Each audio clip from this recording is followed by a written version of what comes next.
So welcome to this session. There's a lot going on at local government at the moment, and thank you, Phil, for putting this on. And I mean, some of the things, sorry, just looking for a bit of paper. Some of the things we've got are the Three Waters Review, reform, the review of local government that Danaher has started and underway. And we've also obviously got the COVID crisis, which has hit finances and changed the way we do things. And on top of all that, we've got local government elections next year, where we all get a chance to set the direction of local government by voting for good candidates, some of whom we've got on this session today. So welcome everyone, and we've got a speaking order, which is Julienne, Pippa, Juile and Matt, and we'll run through it in that order. Just for those who don't know people, Julienne Molineaux is a lecturer at AUT, and when I did the usual thing of a search, did a paper I agreed with totally on local government voting online, which suggested that it wasn't a panacea to anything and had some problems. So it's well worth searching and looking at that paper if you're interested in local government and particularly local government voting.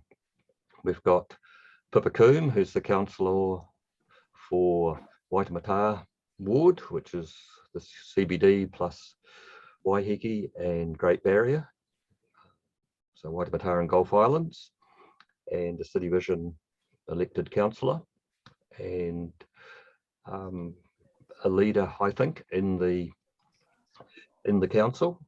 We've got Juile Ferry, who's you still chair of the local? No, you were chair of the Puketāpapa local board, and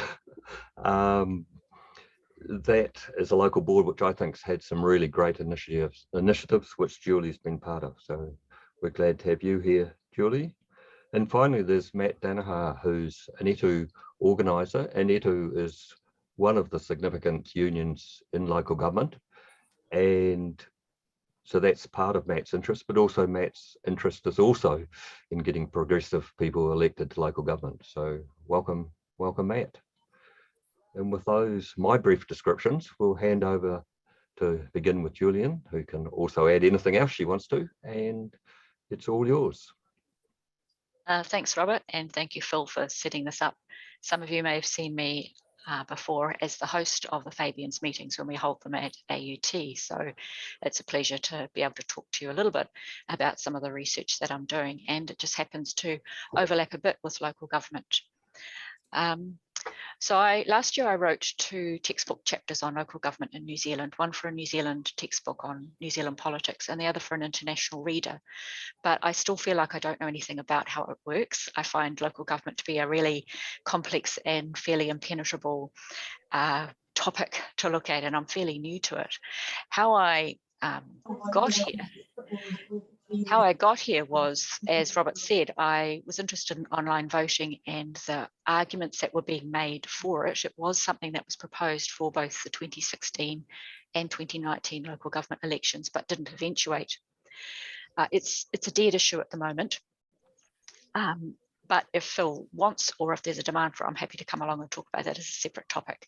So having kind of looked at online voting, and the fact that it doesn't solve turnout problems, the next question was, well, what might solve turnout problems? So that's what I'm looking at now.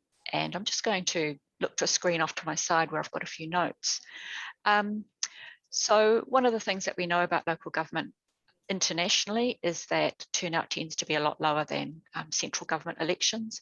We've also always had a much lower turnout for our local government elections than central government ones. That gap has always existed. It's nothing new. In fact, in the past, it's been even bigger than it is today. But the reason it's a problem, the reason turnout for local government is a problem, is that our turnout for our general elections is falling as well. So just because we're maintaining a gap of about 35 percentage points doesn't mean the turnout is healthy. But also in some cases, for some of our councils, the turnout is below 30%. And you've got to question the legitimacy of the elected councillors claiming to represent their community when the turnout is so low. And also when turnout falls, we know it doesn't fall evenly. And so there's a risk that falling turnout entrenches existing inequalities. Just quickly, in 2019, the overall turnout, there's two different ways you can calculate this. So there are two different numbers floating around, but it was slightly less than 42% across New Zealand, and Auckland was about 8 or 7% less than that at around 35%. And again, there's two figures for that. But those averages mask a huge variation in turnout. So our highest turnout was the Chatham Islands. And if you look at the top 20 councils for turnout, the next 19 are our district councils, and the large cities do worst. When you have something new happening, like an amalgamation of Auckland in 2010, turnout tends to spike. When you have something interesting going on, turnout also spikes. So the Grey District saw its turnout go up from 38% to 63% between 2016 and 2019. And that's because Tony Cockshawn stood down as mayor. He was so popular that no one stood against him for 4 elections, and the turnout just dropped. It was a foregone conclusion who was going to win, but that meant fewer people were also voting down ballot paper for the councillors. When he announced he was standing down, you had 4 people competing for the mayoralty. It became uncertain. There was a lot of interest in what might happen, and turnout shot up 25 percentage points. So turnout goes up and down based on events as well. Within Auckland, there's a lot of variation as well. Our 2 highest turnout areas by local board are our 2 islands, Aotearoa, Great Barrier and Waiheke. Their turnout's considerably higher than the rest of Auckland. And after that, it's the Warkworth subdivision of Rodney, and then some of our wealthier parts of Auckland, Howick, Aoraki, the Hibiscus area of Hibiscus and Bays, and Devonport Takapuna. And at the other end, if you look at turnout by local board, and you look at which local boards turnout is lower than average, you'll find that those are ones with areas of high deprivation on the socioeconomic status index. So Otara, Mangere, Otahu, Papatoetoe, Manarewa, for example. So things we know about turnout is that voting is correlated with age. More people vote as they get older, but also home ownership. And I think we've got a real challenge with our home ownership levels falling as to whether that's going to see fewer people voting in local elections in the future. If you're renting, you might move house a lot more. You might be less connected to your local community. You might be less aware of the issues and the candidates and the local elected members. You may also not feel a sense of ownership over the rates that you are paying as part of your rent because you don't receive a rates bill and your rent bill isn't disaggregated, with a rates line as part of it. So I think the falling home ownership will be interesting to see if that has an impact. We also know that turnout is heavily correlated to socioeconomic status, and measures for that are things like income, the type of work you do, whether you're unemployed or working, whether you do blue collar work or white collar work, and your education level.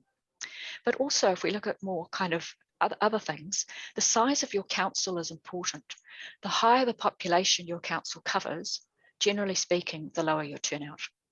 And representation ratios are important.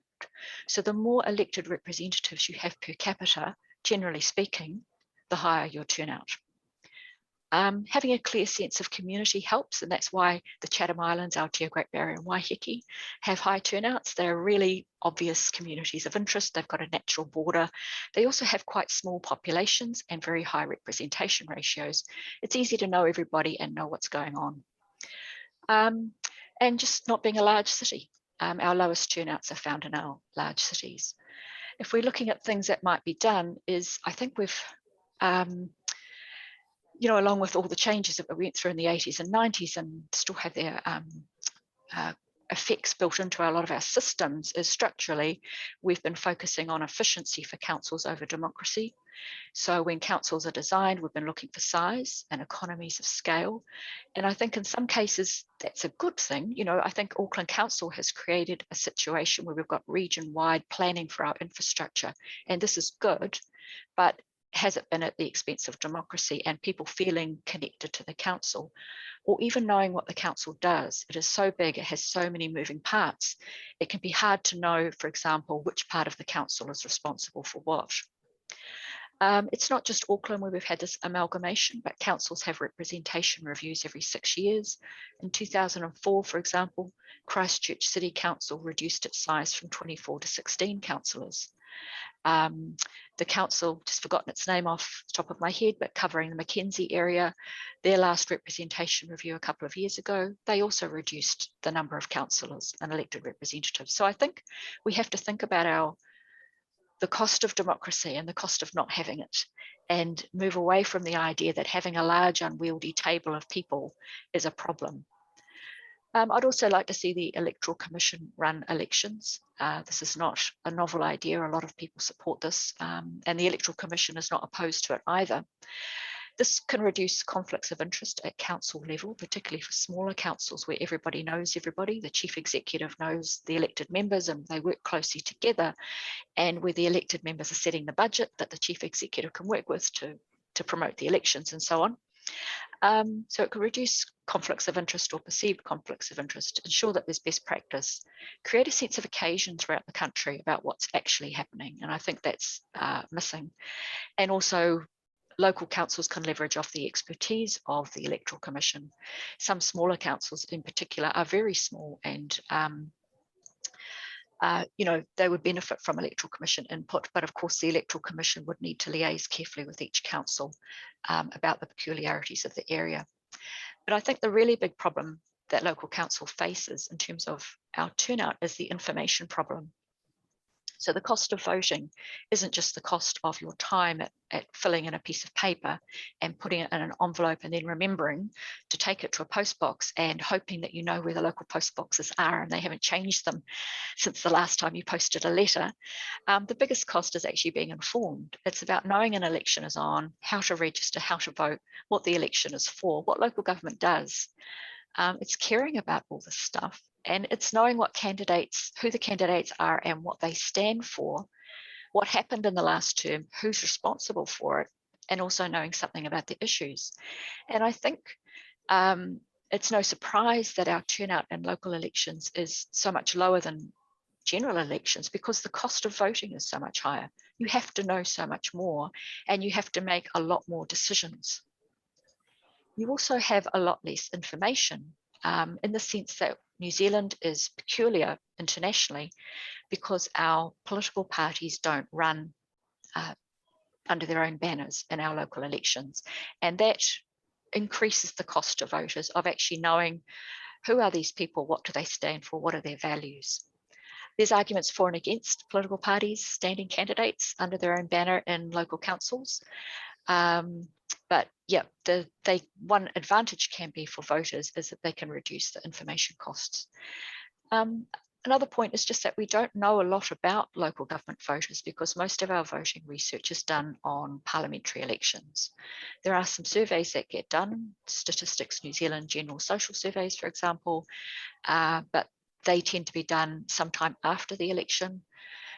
Auckland Council commissioned a very good piece of research on non-voting in 2019, and they surveyed people who didn't vote in 2016 to find out what was going on. But you're asking people to remember more than 2 years previous. What were their reasons for not voting? There is some good research. Jessie Oldpress at Auckland Council, for example, who does a lot of research in the area of nudge theory, was involved in a project that sent out postcards to selected voters, randomly selected voters, and also did a door knocking project where they knocked on people's doors and reminded them an election was on. And there was a variety of different messages people received. And they compared the vote, whether those people voted more or the same or at lower rates than other people in their neighbourhoods. And they found that people who received these prompts did vote in higher numbers, that some of the messages were more successful than others, but that the increase is only still a few percent. It's not transformative. You're still going to have more than half your people not voting. So there is some good research out there, but I think we need a lot more research around voters and the problems that they face if we're interested in solving their problems. And so just finish by saying some research I'd like to do next year related to the election, and some of you guys might help me with this, is to do with party affiliations and voting. And I'd like to do 2 pieces of research. One is to actually survey candidates from 2019 about the decision making that went into what affiliation they stood under. So did they stand under a well-known local government party brand in Auckland, and I include City Vision and CNR as well as Labour in that. Did they stand under a local ticket? Did they stand as an independent, or did they stand with no affiliation at all? Just a straight correlation shows that people that stood on one of the big three parties in Auckland, so City Vision, CNR and Labour, were more likely to get elected than anyone else. People who stood on local tickets were the second most likely to get elected, and people who were stood as independents or with no affiliation were the least likely to get elected. Now, I think there might be something else going on there about the strategic decision making and the sort of quality of the candidates and their links and their ability to tap into networks for campaigning.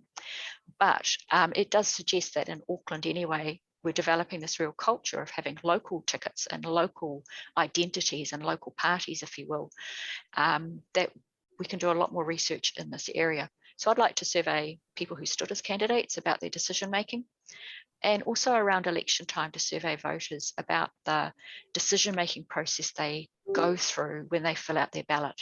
So not who did they vote for, but how easy or how hard did they find each of the categories. We won't be having district health board elections, I'm assuming, next year. That will take one complication from the ballot away.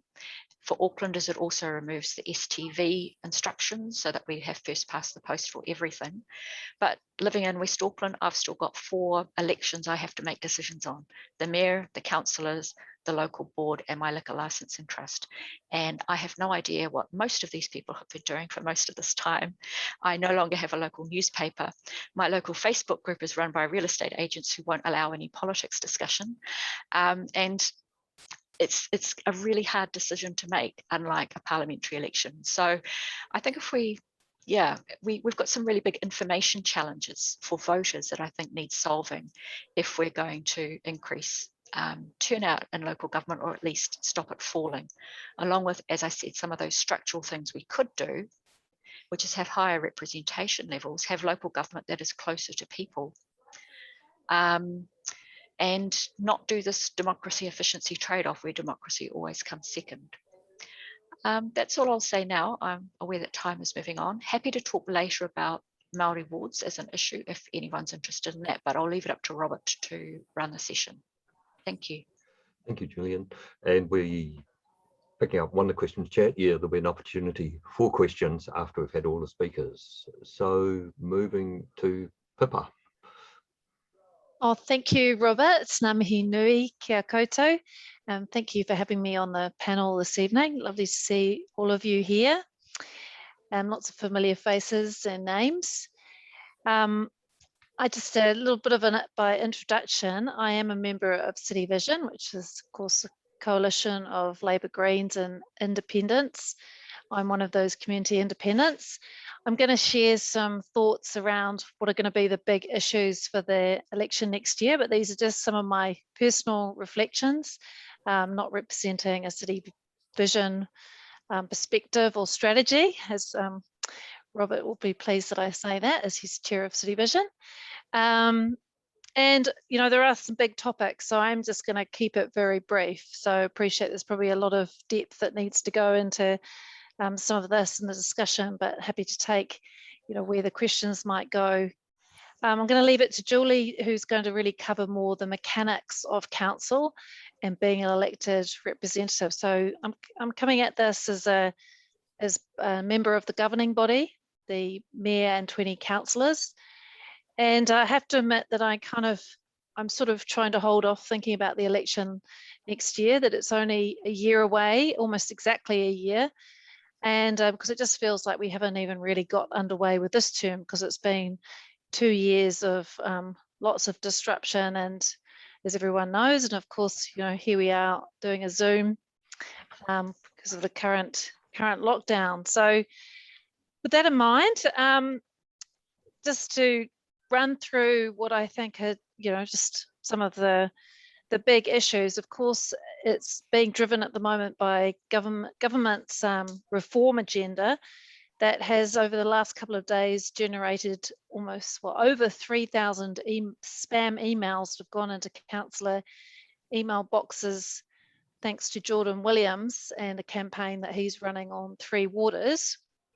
Cynically, I would say that this is just an email harvesting and fundraising campaign, because we actually made the decision last week.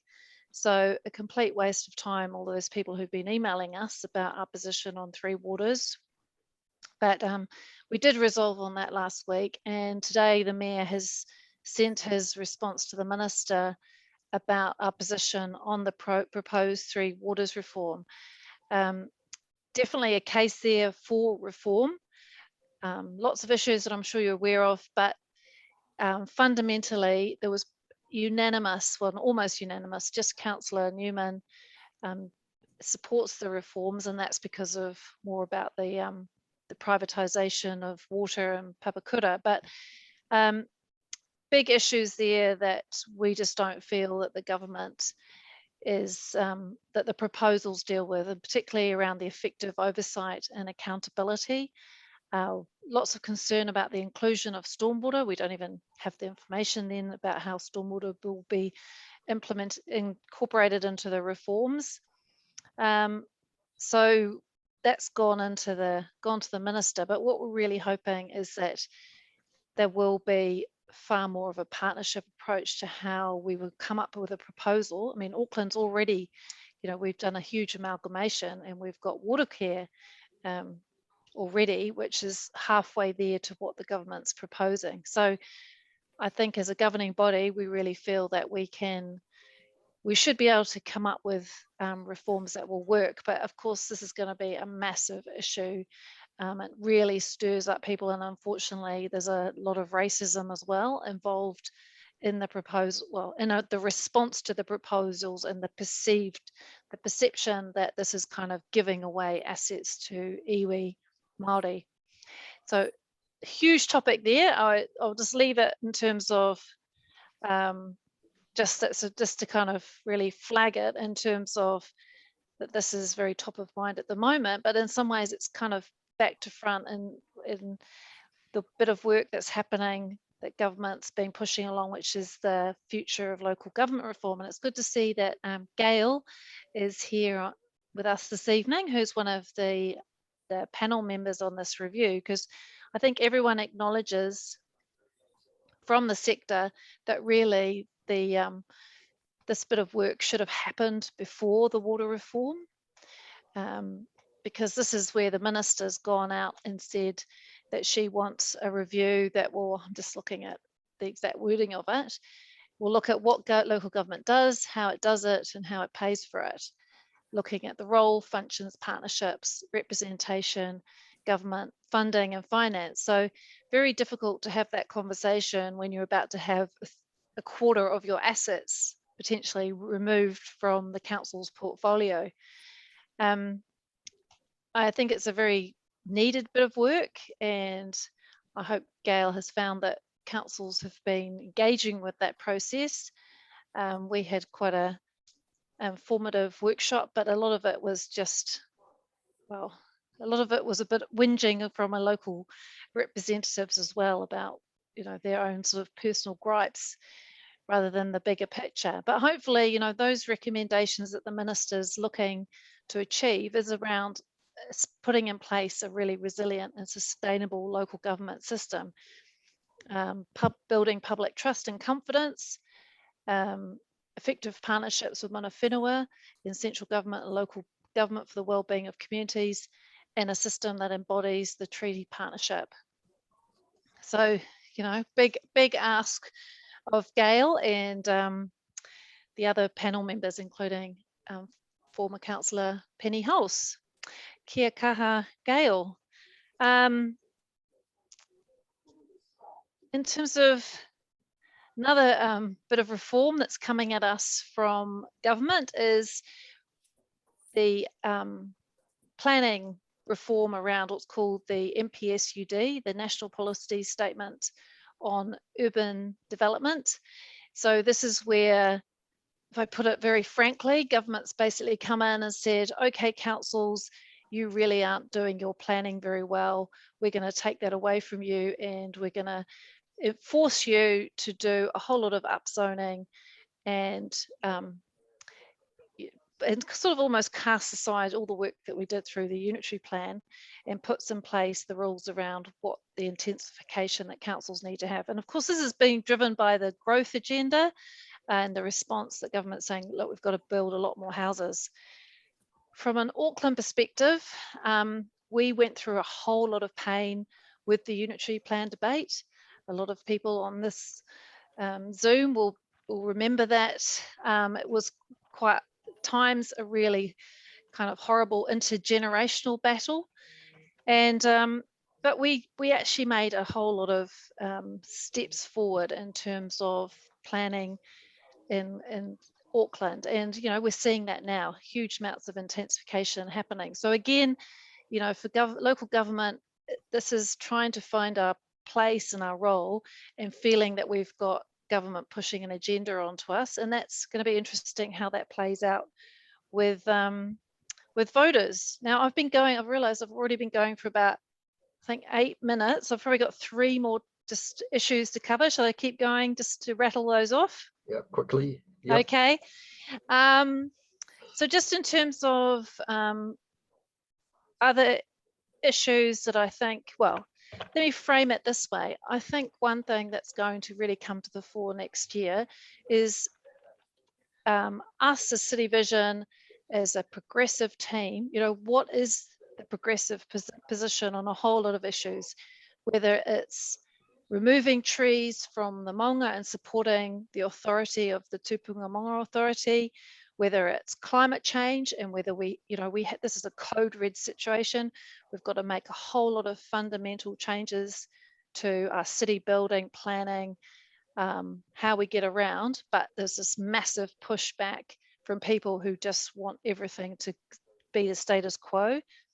There's, of course, you know, that plays into transport, housing, and that debate around, you know, what is the progressive position that we want to keep moving forward. We want to be really focused on our climate emissions reduction target, addressing inequality, community resilience, but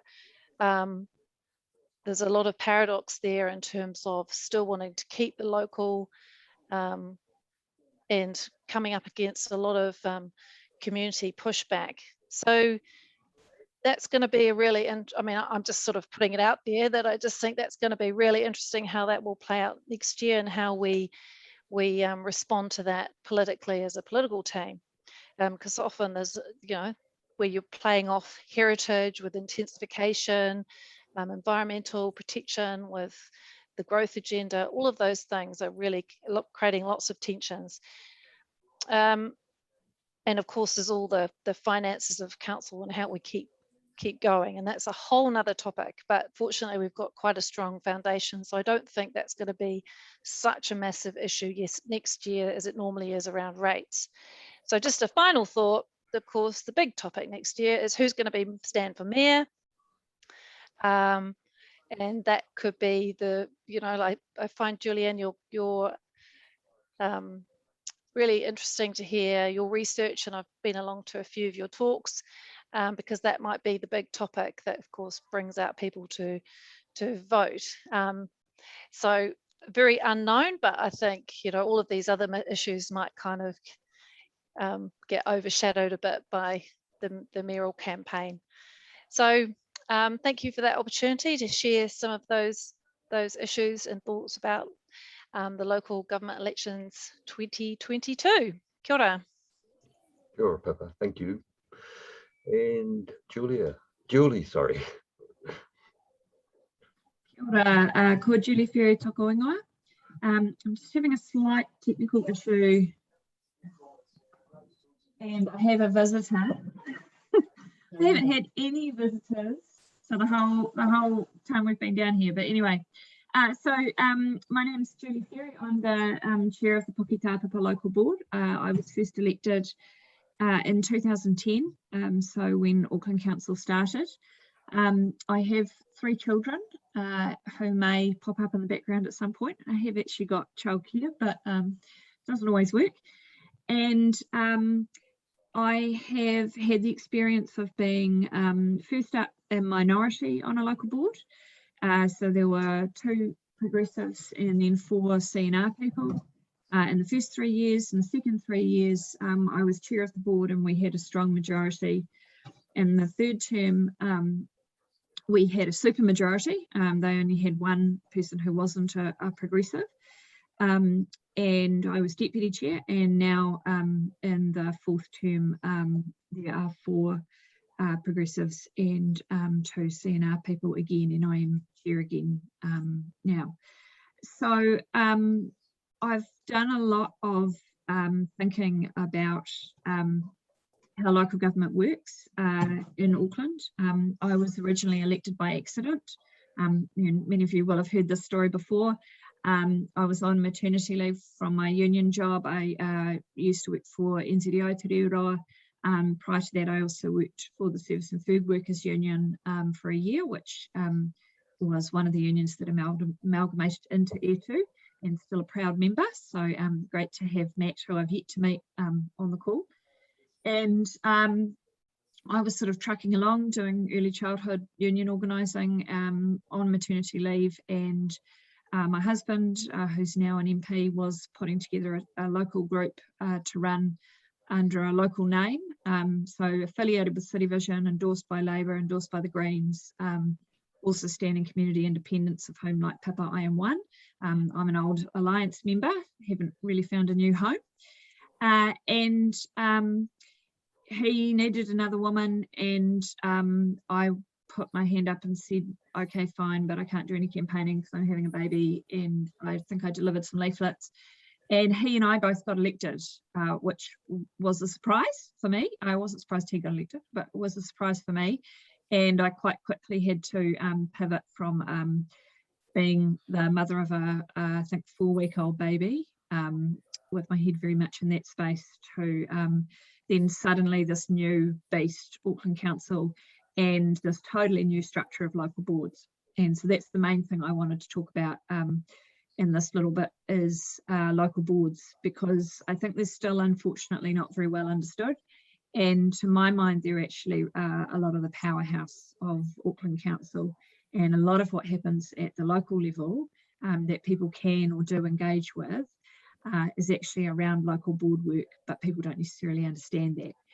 My experience has been that once people have some interaction with their local board, either through an activity that a local board, that they know the local board has funded, through meeting some local board members, through having a local issue that they've taken to the local board, and then the local boards help them to navigate the council byways, or lobby whoever needs to be lobbied, or directly made a decision themselves.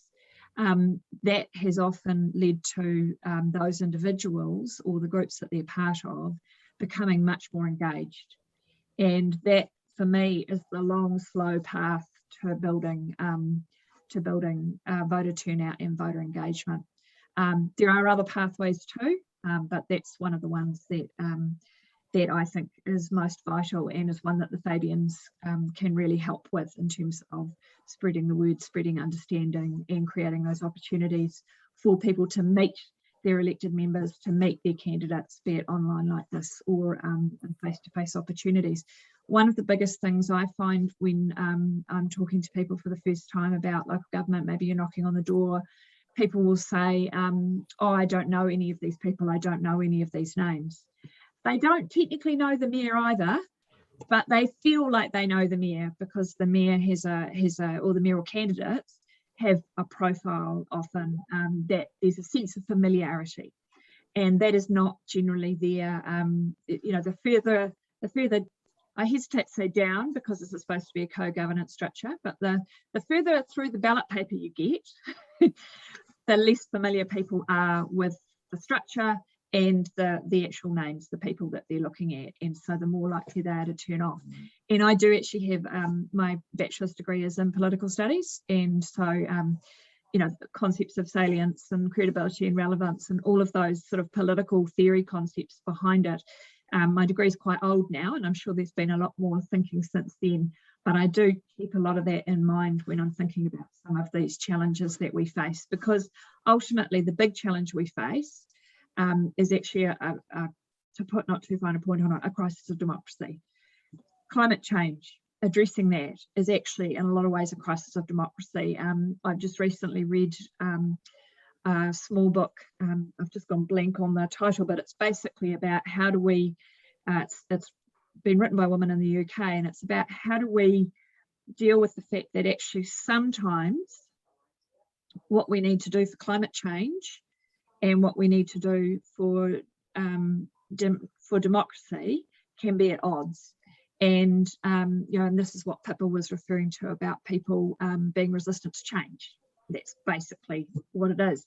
And the fact that the people who are most likely to engage in local government are the people, unfortunately, most comfortable in the current situation a lot of the time, who have the biggest vested interest in not supporting change, who can't necessarily imagine change, and certainly can't imagine change that would be better for them because they like the way things are now. And so, you know, the conclusion that she reaches in her book is actually what we need is more democracy, not less. And I think there's been some really good innovative work that local boards have been championing around engagement and around consultation that is starting to work in that way. But we get fatally undermined by, for example, Auckland Transport doing a process that cuts across a whole lot of our community expectations, and then again we're back to square one with that part of our community, and certainly we've had that multiple times. And so a lot of the work that local boards are doing that's actually going to make that change to mean we can get more progressive stuff done locally and across the city and the region is actually internal work that isn't highly visible to constituents. So some of the challenge is about us making that visible and articulating that, you know, actually when you say, oh look, they've resealed that road for the 3rd time in 5 years, why are they doing that? Well, actually, yes, we've asked AT about that, and actually these are the reasons why, and yeah, it was stupid and we'd rather they didn't do that, and that's why we need more power to control their renewal decisions. Or actually there are some really good reasons why they did that. Yes, too hot to handle. Thank you, Anne. That's the name of the book. I had to order it specially from the UK, and it was quite expensive despite being a small book, so I'm very happy to lend my copy, but there is an ebook version available as well. So, you know, a lot of what I see local boards doing that's so important to progressive politics is actually influencing other local boards, other parts of the council machine, lobbying governing body, even central government and other agencies. So often what we're doing is making small incremental changes that are leading us in the right direction.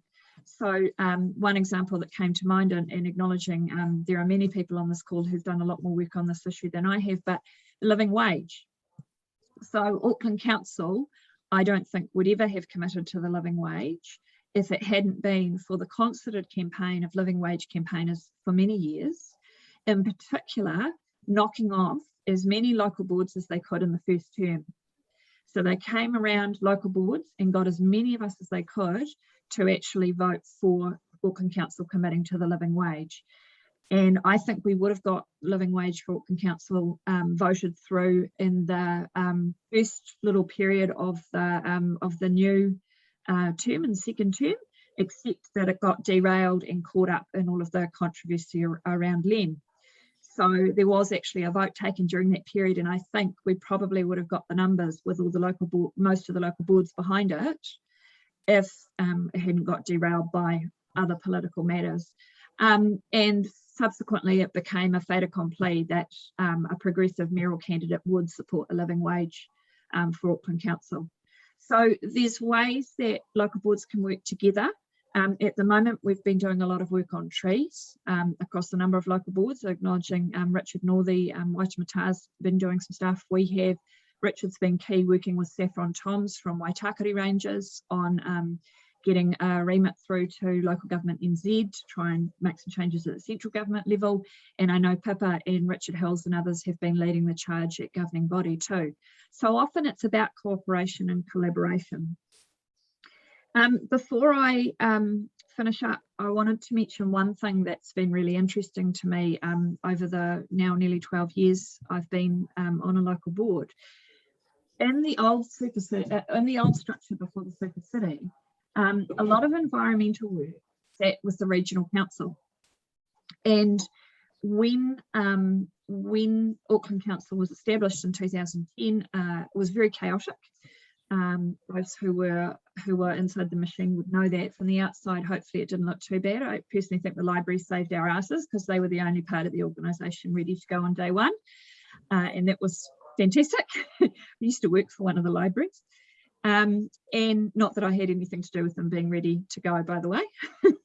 I was long gone by then. But I wanted to mention that the environmental work that sat at the Auckland Regional Council level, in the first term, it kind of didn't really find a home. And it was really local boards who saw actually there's a gap here. It used to sit at the regional level, but actually a lot of the delivery is super local. So it's a local park, it's a local neighbourhood with a trapping group doing halo trapping around their the reserves that they love or whatever. And so that's something I've seen has really grown, is that that focus on local boards being able to enable local groups and local people to do local projects that speak to regional priorities. And that's where I think, for example, climate change, a lot of the most exciting work is super local, but it's enabled by a regional framework that Pippa has been one of the leaders for adopting. So I would just leave you with that in terms of, oh, and hello, Raywin, nice to see you there. Yes, so I did just want to leave you with that actually there's been a lot of localizing of specific initiatives, doing things in ways that suit particular communities. What will suit my community in Puketāpapa, Mount Roskill, won't be the same project that will work in Papakura or will work in Glenfield. And that's okay. And local boards have given us the chance to do that in a way that really engages people, and I think has potentially some really good outcomes for the democratic project, not just the not just the actual climate change or dealing with housing and transport, but the democratic project itself. So I'm quite hopeful. So yeah, I'll leave it there. Thank you, Julie.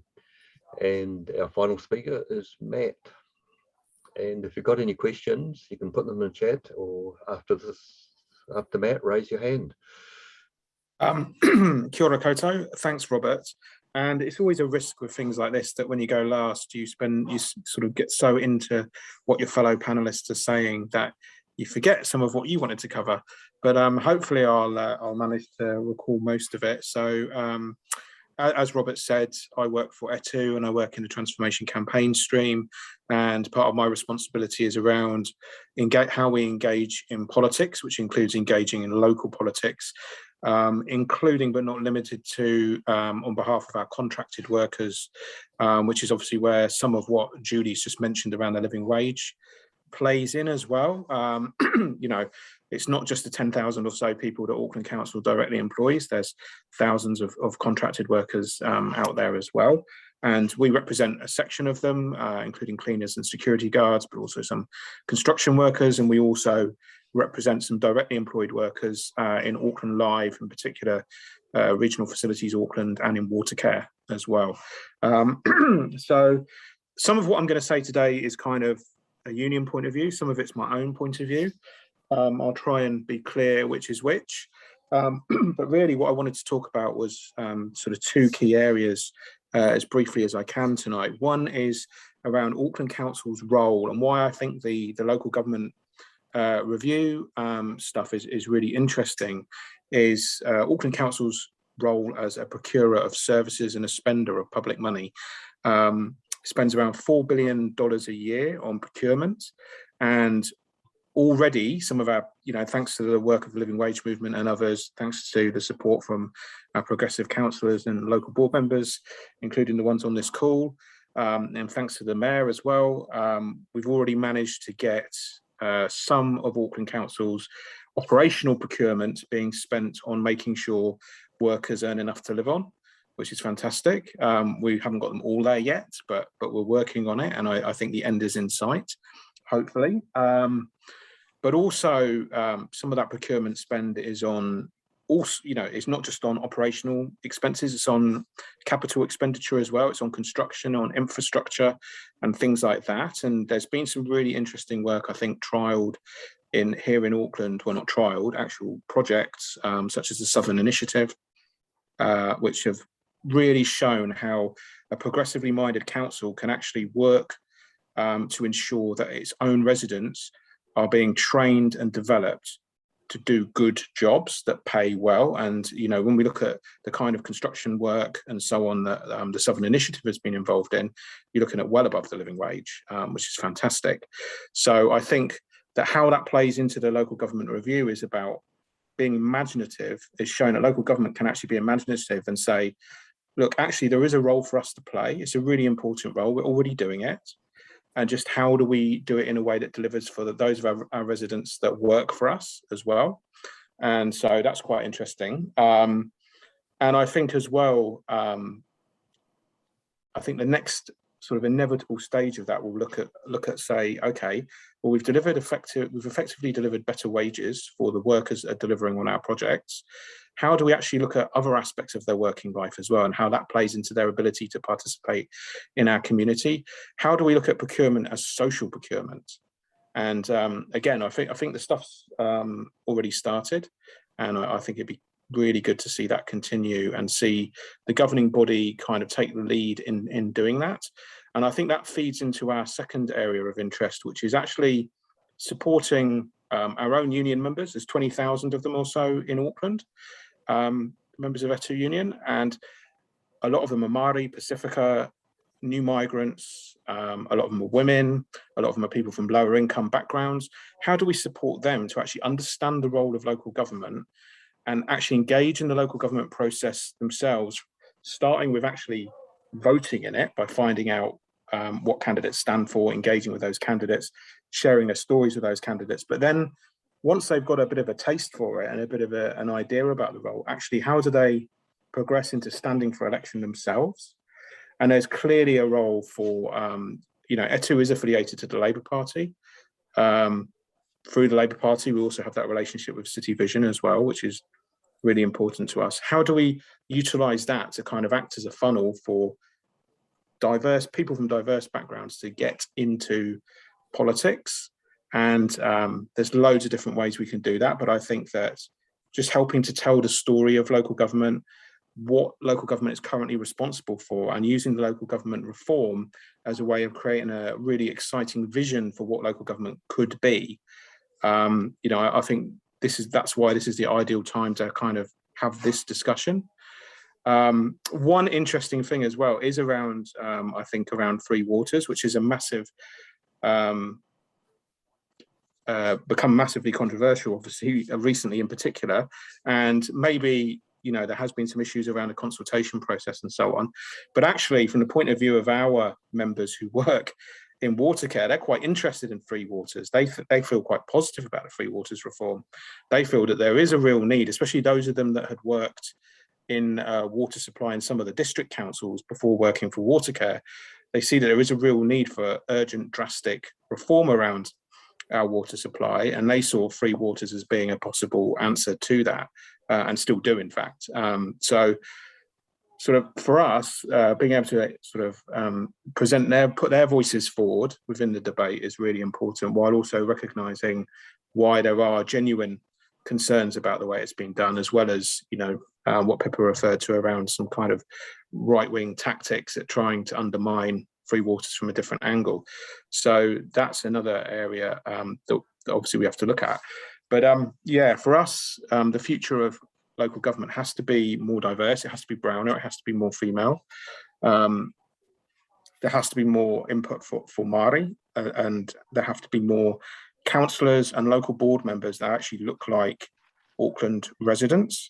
And one of the opportunities that might come is if, as predicted by many, you know, Phil Goff does stand down as mayor at this election, is thinking about who will the mayoral candidate be, who will the council candidates be, and what will they look like? Will they be able to relate to and excite a new layer of voters who haven't previously participated in local politics?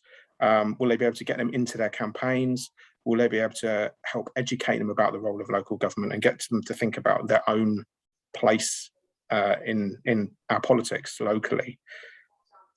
Yeah, so that's kind of all I wanted to say. I'm really keen to hear from other people here. Okay, thank you, Matt. It's an opportunity for questions, and just as a comment from me, there's been some talk about what are the themes in local government and what are likely to be the campaign issues. If you've got a theme or campaign issue you think hasn't been identified, you don't want to ask a question, stick it in the chat so we've actually got a record of what people are thinking about. So if it's not a question, put it in the chat, please. And now we'll open up for questions, which I said you can either raise your figurative hand or put it in the chat. Questions, please. There's been a lot of issues covered, so there must be, would expect some somewhere. Ian, Raywin, have you got a question?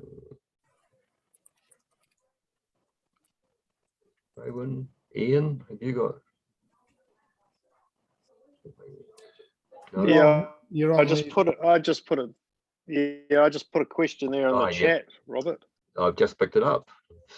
Thanks, Ian. It was about it said democratic representation is lipstick on the control of Auckland CCOs. Is reform of Auckland Council an issue? So maybe Pippa, you want to start with that, and then we'll let anyone else on the. Yeah, happy to have a respond to that, because we did have the CCO review last year that Mayor Phil promised would happen, and that review did actually find that fundamentally the structure is fit for purpose in terms of having CCOs, but it made a whole lot of recommendations, and overall it was, you know, hugely supported, the findings and the recommendations, particularly things like merging regional facilities Auckland and Auckland Unlimited, and I think there's some good reasons to have those. They have that in a CCO.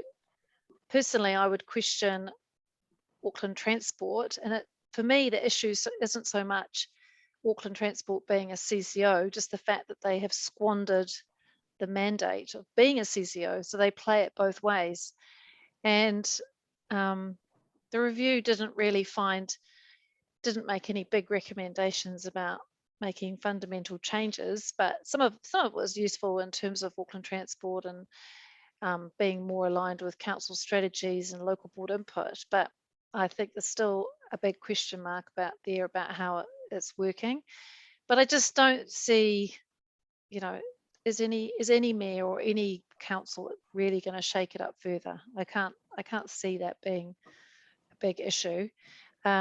I think it's been more problematic with, say, like the ports. That it's good to see Simon's on the call, because although they're not a CCO, they're 100% owned by council, and you've had this really hands-off control from Auckland Council that's had tragic consequences. And that's only sort of now, this term of council, that it's really being dealt with. And you know, we're actually making changes through appointments to the directors and getting rid of the CEO, which should have happened, you know, back in Len's time. But unfortunately, he'd done a kind of a bit of a deal to say that he wouldn't get involved in port politics. So yeah, so that's a bit of a long-winded response, Ian. But I do, you know, I just don't think we're hearing the same. You know, we used to hear it all the time saying CCO, Auckland Transport's out of control, CCOs are out of control. Well, actually, a lot of them are working quite well. Julie, and from a local board perspective, might have a very different view of that. But I don't think it's going to be an election issue. Julie. Thanks, Pippa. I think that Auckland Transport actually kind of needs to be dealt with separately from the rest of them in terms of the democratic conversation. Because as Pippa points out, a lot of the rest of the CCOs actually truck along reasonably okay. They could be more responsive to political direction, but to be fair to them, they were set up to not respond to political direction from governing body or local boards. So actually, I think in some ways they're probably about as responsive as they could be. Auckland Transport is a whole other ballgame though. And I think really what we probably need to be doing is actually having a very specific discussion about Auckland Transport as opposed to lumping all CCOs in together. One thing that I had no idea about, probably even until my second or third term, is that council actually has dozens of CCOs. Most of them operate at a very low level. For example, the one for the Mount Albert Aquatic Center, right? Now, if you live outside of Mount Albert, you probably didn't even necessarily know there was an aquatic centre. Well, that's actually a CCO, and they're in quite a complicated situation with Ministry of Education and the future of pool provision and the state of the building and things like that. But they are getting through that work. And if that work was actually being done by the local board, I don't know if they'd actually be making the progress that they are able to make because they're a CCO. So there's dozens of these little ones, and then we have the big headline ones. And of the big headline ones, it really, we've obviously had some issues with water care. Those are now getting resolved. But Auckland Transport, the key problem there, I think, is exactly what Pippa's identified. They try and have it both ways. They say we're not going to, we're not beholden to the political decisions of governing body. Put it in your letter of intent, put it in your statement of intent, make it one of our KPIs, whatever. But then even when we do, they don't do it because there's just this lack of will. And I genuinely don't think it's the CEO. My experiences with Shane have been that he does actually get it. I think he actually literally doesn't own a car.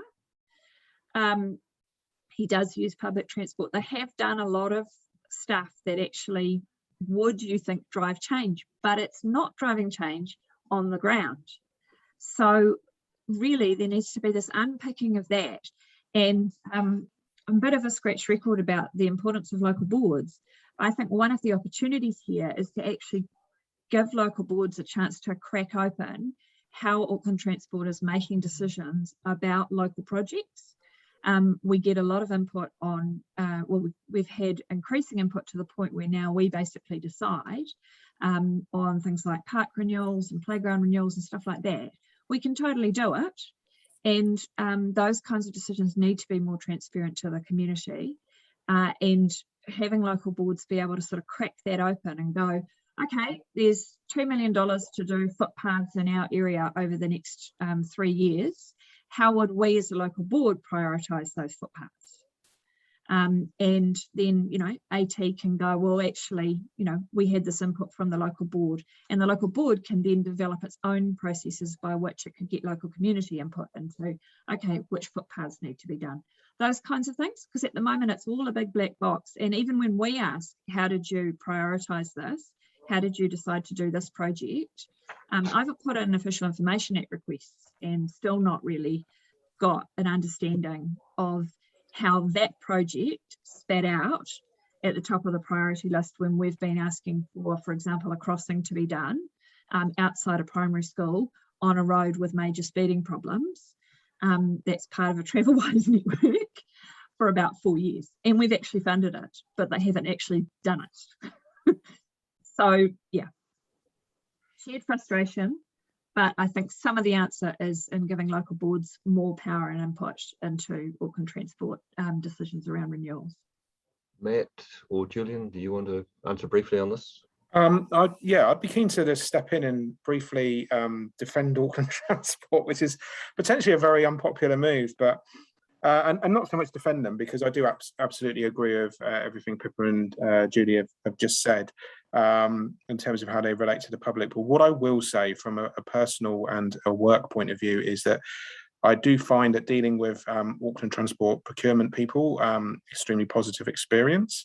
And I think that they've made some very interesting decisions, good decisions around how they've engaged around workforce and procurement of workforce, and in particular the work they did around the Amity busway with the Southern Initiative is really worth looking at, just in terms of providing good jobs to locals. So there is that to be said to them, but that's not to let them off the hook for the other issues. What I'd also say is I'd agree that it's worth saying that the CCO model itself may not be the wrong way of doing things. It may actually be the right way to do things in Auckland, to have CCOs doing the things they're doing. And it's just how we ensure they are being genuinely transparent and accountable seems to be the big issue. Okay, thanks, Matt. Julian, you want to add anything? No? Okay, we've got a couple of questions on the local government review. I think I'll keep them separate. So the first one is interested to hear what the panelists would like to see coming out of the local government review. So does everyone have a go at that? Yep, Julian. Well, I think in terms of Auckland, we've got representation issues, and because the Auckland Council establishing legislation set boundaries around our representation, we don't have the same opportunities as other councils at their regular representation reviews to look at changing their numbers. It requires a legislation change. So I think it's an opportunity for people there to push for better representation ratios in Auckland. We have one of the worst anywhere in the OECD for local government. And can I also just say, quite separate to the question, is just back up totally everything Julie's been saying about the value of local boards. If you're looking at what's good that's come out of Auckland Council and the sort of things we need to protect, I think it's the independence of local boards and the opportunity, because it's a completely new model. Each local board has kind of been discovering their feet and inventing their job. And there's a few restrictions on what local boards can do, but apart from those restrictions, it's kind of up to their own creativity as to how they engage and what they do. And there's some really wonderful work going on in some of the local board areas. And just talking about Auckland Transport, some examples there of local boards sort of pushing Auckland Transport. The Rodney local board instituted a targeted rate on its ratepayers to put on new bus routes that Auckland Transport said they were not a priority. Because the patronage figures came in above the target, Auckland Transport then took those up, and so those bus routes will now be subsidised by Auckland Transport. At Hobsonville Point, the weekend ferries were subsidised by local businesses and the Residents Association, and they again surpassed their targets, and Auckland Transport's agreed to pick up on those. So I think there's ways of working with real local communities actually engaging through their local board with organisations like Auckland Transport that are really valuable. Okay, thank you. Who else wants to talk about this? There's another question that's slightly, well, it is related, which is what's most important to hold on to and what needs change in the review. So that's just a slight expansion of it. Pippa. Well, I guess I'm cheating a little bit. I was just looking at the workshop notes from when all the elected members got together about sort of some of the feedback. But I guess two areas, in addition to the kind of representation and need for strengthening our partnership with iwi Maori, is definitely around getting funding sorted. We've got the most centralised system of local government pretty much in the world, and this need, government piling all the costs onto councils, but taking all the benefits of growth. So that totally needs to be just a fix in terms of how we're properly funded, and also what localism really means. I mean, as a buzzword, that doesn't resonate with anybody. Localism, I mean, LGNZ, local government, tried to kind of get a bit of momentum about that, but really, local decision making and the ability of local government to do all of that placemaking and community building and resilience, that kind of gets a bit lost when local government's actually really good at that and needs to be strengthened. And then just personally, from my own self-interest, I would really like this to strengthen the role of local government from this is a fact, this is a vocation that a lot of elected representatives are really dedicated to, and they don't see it as a stepping stone to central government. And there's this real paternalism from central government that we don't have the skills and the ability to deal with the big stuff. And there's always this desire, it feels, from central government to kind of take anything away from us that's actually, you know, the good, interesting stuff away from us, whereas because it's just presumed that really we want to be playing with the big boys in Parliament. And I just don't see that at all with my colleagues. That they're very, very dedicated to their craft and their vocation, and are really, really committed to their communities, and that's what they want to focus on. So it would be nice to have some of that respect. Thanks, Pippa. Anyone else there on this? No. I'm happy. Yeah, I would just say that I would definitely think there needs to be a look at councillor numbers in Auckland. I don't think there's enough. They've got huge wards that they have. You know, they've got potentially far bigger workloads than MPs, given the size of the areas that they're supposed to represent. And I think that it means it's relatively difficult to get hold of sometimes, compared, which is no criticism on them. I think it's literally there are people who would vote for them if they knew who they were, don't know who they are, and don't know how to get hold of them, right? Whereas your MP is actually, conversely, a slightly easier to find quite often. So there's a huge issue there, and it's not politically popular to do that. If you look at anywhere where people have the opportunity to change the number of politicians, they tend to want to reduce them, or at least in any liberal democratic society. So it may be an uphill argument, but I think we've got to be brave enough to take it. And I'd also say that I agree with that local boards are a really interesting kind of development, and they seem to be doing a pretty good job from what I can see with their remits, and taking the opportunity to maybe give them extra responsibilities, give them a bit more oomph as well, would be really worth looking at. And I think the most important thing, though, about local government reform is that it really needs to be seen to be engaging in meaningful consultation with all the stakeholders, really, to see what people want to see from their local government. And there's a role for us as progressives in terms of educating people to make sure they give answers that genuinely reflect their interests, not simply what they've read in the New Zealand Herald or got in an email from Jordan Williams. Thanks, Matt. There's a question here which I'll give to Pippa first, which said, I'm interested in the tension Pippa identified of decisions for long-term and intergenerational responsibilities, with need for local community action in the short term on issues like climate change. What does the system of local government look like? What would the system of local government look like that holds this tension of opposites? So have that, and I've got another question coming up. So, yeah, we're doing okay for time at the moment, but over to you, Pippa. Did that make sense?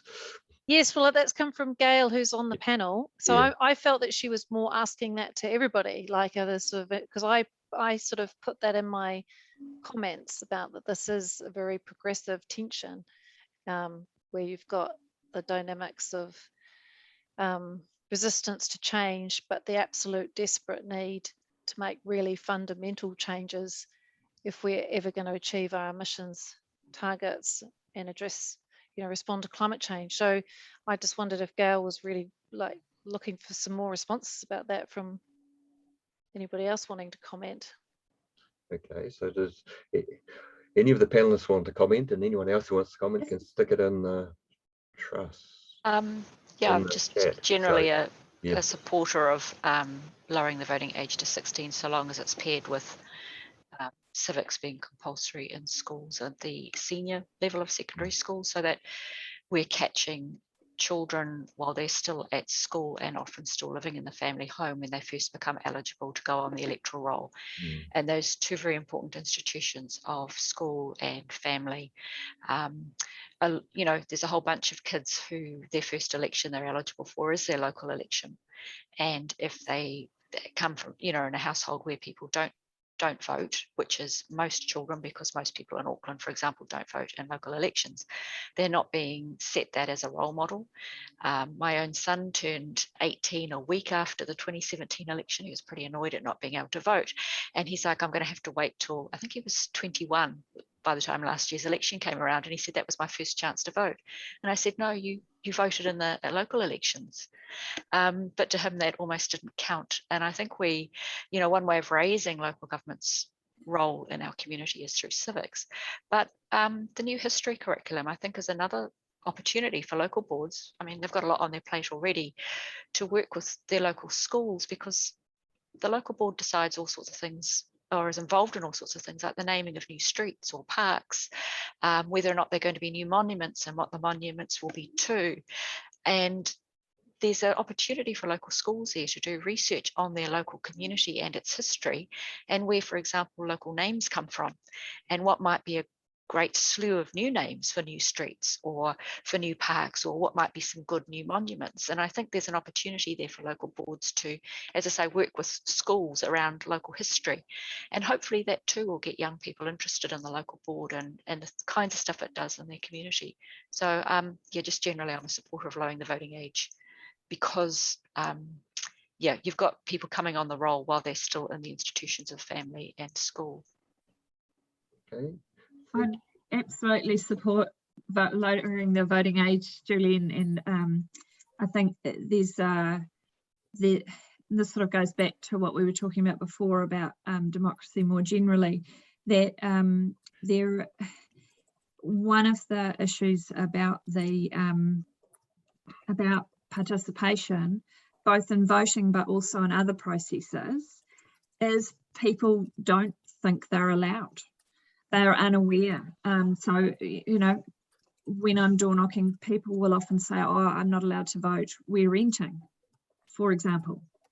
So there is a broader conversation to be had with people about saying, actually, no, if you live in a community, you have a right to have a say. And that say might be by ticking ballot boxes. It might also be by participating in a consultation process about something that's happening on your street. It could also be coming to something at the park and rocking up to the local board stall and telling us about, you know, this tree that you really love that you want to see protected. There's all sorts of different ways that people should be able to and should be encouraged to participate in local decision making, whether that's, you know, really local at the local board level or regional or indeed national.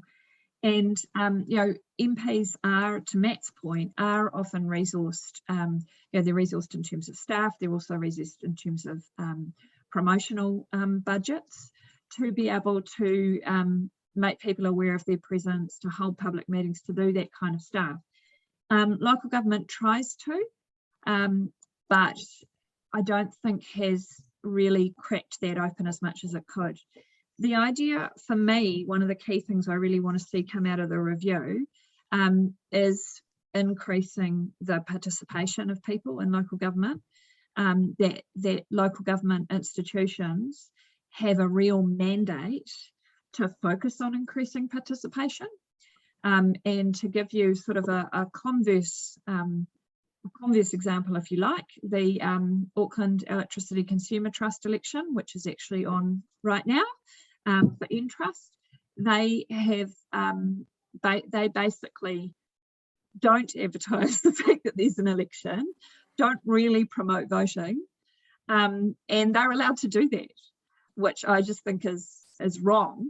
If something's set up to be democratic, then part of its role has to be to promote the democratic participation of people who have a right to participate. And for local government, that's everybody. Some people are only allowed to vote, aren't allowed to vote, so children, for example, but there will be other processes that they can be involved in. And that has to absolutely be at the heart of all local government institutions, I think, is that real unlocking of the potential for the people who are represented to have a real say. Thank you, Julie. Raywin's got a question which he wants to ask, so over to you, Raywin.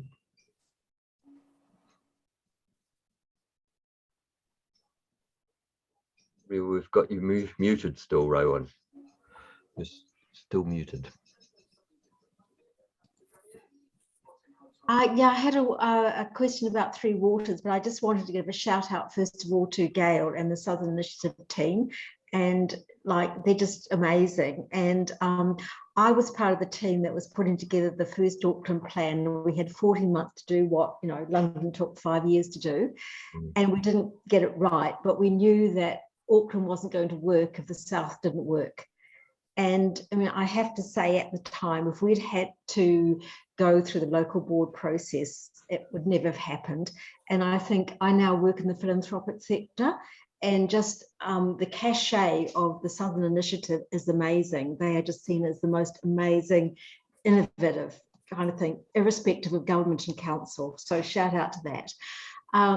Second, I just wanted to ask about Three Waters. I was quite pleased to hear that the council objections were more around accountability, etc., rather than, oh, we've paid billions of dollars to get our water infrastructure right, so why should we subsidise other people? This is a national issue. It's a climate change issue. Every New Zealander has the right to, good water infrastructure. And, maybe I'm a wishy-washy liberal, but I don't actually mind the fact that if my rates that I've paid, go to subsidising, small councils who have had, dismal politicians that have not invested in that infrastructure. So just interested in where actually Auckland Council is coming from in terms of opposing the government's proposals.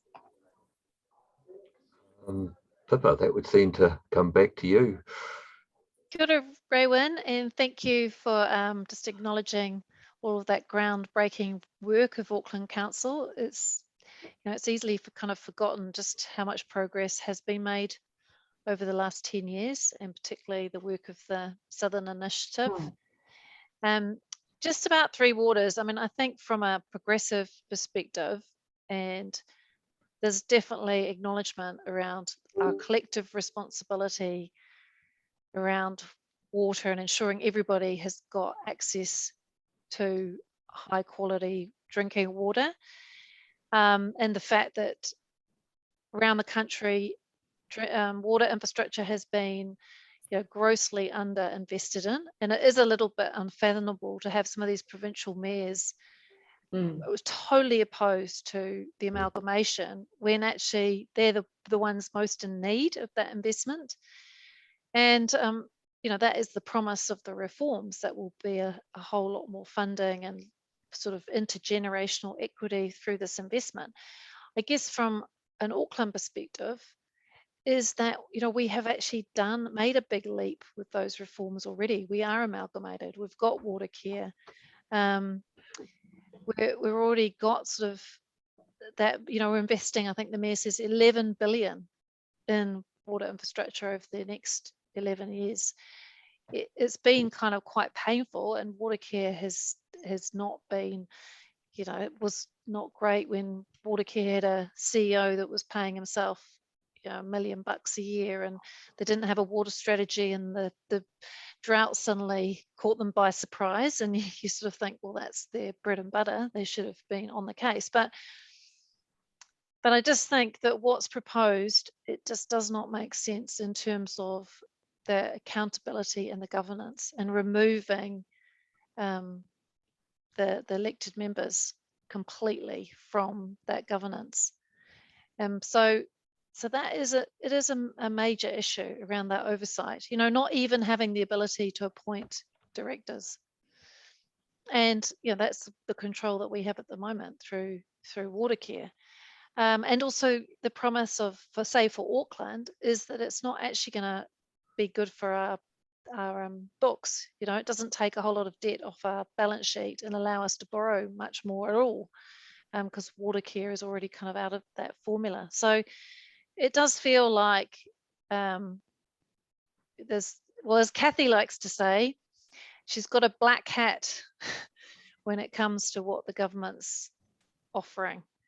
And it does feel like we've got a model, we've put forward ideas of how we can take the best of what the government's proposing, best of what we've got, and come up with something that will work. And I guess, sorry, just one other point about Three Waters too, is that the government just seems intractable when it comes to having a Auckland solution based on what's already working, because just wanting to have this one size fits all, and it just seems to be this real fear that if Auckland's allowed to do something different, the whole thing will unravel. But then I just think if the government forces it through as mandatory, when it's always been the promise that it was going to be an opt-in process, is just going to create fireworks, and it's just not what we want going into next year at all. So I'm a Pollyanna. I'm trying to keep positive about it. Thank you. Thanks, Pippa. Any other panelists want to comment on Three Waters? Yeah, Julienne, and then maybe Matt. Just a question for Pippa. Prior to all the big changes in local government that happened in the 1980s, including the 1989 amalgamations, central government used to partner with local government for infrastructure, whether it was sealing roads or developing water infrastructure. Do you think, and they partnered with quite small councils that had quite small populations. Do you think that would be an answer rather than a centralisation of things, instead of sharing of money and expertise to get what each community needs done, but still keeping it very local? Yeah, and that I think that has been something that's been part of the discussions too, is about how if the need is for more investment, well, there's ways that can happen. So for example, like having a government guarantee. We've actually got the way that water care is currently managed is very, very conservative when you think it's a secure income with a long-term prospect. And from international standards, the debt it should be carrying should be a lot higher. So government could help with that without having to go through the reforms that are proposed in removing all accountability. And just generally in terms of infrastructure, I think that's a big part of how infrastructure is funded. It would be good if there's some really firm recommendations around that in terms of the future of government review, because it's like how Auckland has been saddled with half of the cost of the city rail link is a big one, when traditionally that would have been funded, as the motorway is, 100% by government. And of course, that was the deal that Stephen Joyce managed to kind of, council managed to get that deal with Stephen Joyce, but he completely underfunded it. It wasn't spec'd properly and put this massive burden on Auckland, when we should have been able to use that money for all other sort of investments. Thanks, Pippa. Are there other questions? Or just very briefly, if I can, on Three Waters. I think that it comes into there's a wider question here about the tension between local and central government and the role that locally elected MPs play at the central level as well. So I think we do have to be careful when we talk about losing local control of things, as if they're going off to this central government that's entirely separate, when a third of MPs and whatever come from Auckland. So I wonder if that is almost feeds into what Julienne mentioned about talking about central and local partnership and the importance that can play. And one of the things that's of interest to us from an ETU point of view, just very briefly, is around strengthening the local party brand, the party brands at a local level. And we're an affiliate to Labour, and for us that means seeing where possible. That's not to deride the role that City Vision plays at all, but seeing where possible strong local Labour tickets with Labour candidates who are working closely with Labour MPs and parliamentary candidates to build a united team, so that you see Labour Party local board members, councillors, or for that matter, Green Party MPs as well, working with City Vision, working together around issues of common interest, which is where kind of the Three Waters stuff would come into it, I guess. Thank you, Matt. Okay, we're getting pretty close to time, 7:55. Is there any panelist who wants to make a final comment, or has anyone got a very quick question, which might be a contradiction in terms?